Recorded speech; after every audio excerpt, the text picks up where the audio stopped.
2022 को जीतने के लिए बीजेपी लगातार रणनीति बना रही है। बीजेपी का केंद्रीय नेतृत्व भी सक्रिय रूप से काम कर रहा है। बीजेपी लगातार ये मैसेज दे रही है कि वो ओबीसी और दलित समाज की सच्ची हितैषी है। बीजेपी को लगता है कि अगर ओबीसी और दलित समाज को उसका 2022 में साथ मिल गया तो 300 प्लस का टारगेट मुश्किल नहीं है। मैं कौशल किशोर ईश्वर की शपथ लेता हूँ। मैं अनुप्रिया सिंह पटेल 2022 की जंग को जीतने के लिए बीजेपी जातीय समीकरण बनाने में जुट गई है।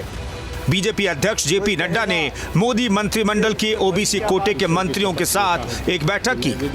इस दौरान जेपी नड्डा ने कहा कि ये पहली बार है कि केंद्र सरकार के मंत्रिमंडल में 35% ओबीसी वर्ग के लोगों को जगह दी गई है।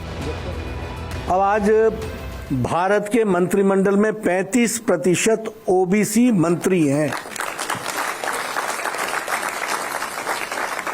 अब आधे मंत्रिमंडल बनाने वाले तो ये कहते मैंने तो ऐसा सोचा ही नहीं था, तो सोचा ही नहीं था इसलिए घर बैठा दिया।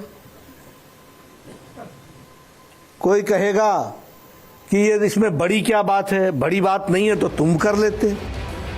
जेपी नड्डा के बयान के सियासी मायने भी हैं। बीजेपी की कोशिश है कि यूपी में फिर से ओबीसी और दलित वर्ग के गठजोड़ से सत्ता का समीकरण बनाया जाए।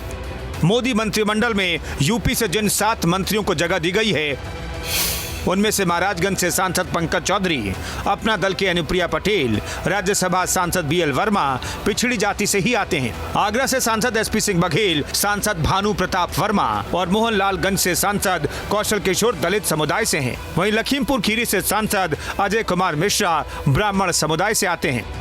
7 नए मंत्रियों में 3 दलित, 3 पिछड़े समाज से ताल्लुक रखते हैं। बीजेपी को लगता है कि पिछड़ा और दलित समुदाय का साथ मिलने के बाद सत्ता की राह आसान हो जाएगी। और मैं समझती हूँ कि पहली बार पूरे समाज के लोगों को संसदीय परंपरा में मंत्रिपरिषद में शामिल करके पूरे समाज के लोगों को सम्मान भी दिया, काम करने का अवसर भी दिया। मोदी सरकार के मंत्री खुले शब्दों में कह रहे हैं कि पिछड़े समाज के लिए जितना मोदी सरकार ने किया है उतना किसी सरकार ने अभी तक नहीं किया। 50-60 वर्षों शासन में रहे, उन्होंने ओबीसी के बारे में कभी सोचा नहीं। अगर ओबीसी आयोग को संवैधानिक दर्जा देने का काम भी अगर किया तो विपक्ष के विरोध के बाद में माननीय नरेंद्र मोदी ने किया है। यूपी में ओबीसी वर्ग की आबादी करीब 54% है, दलित वर्ग 20% है, सवर्ण करीब 20% है।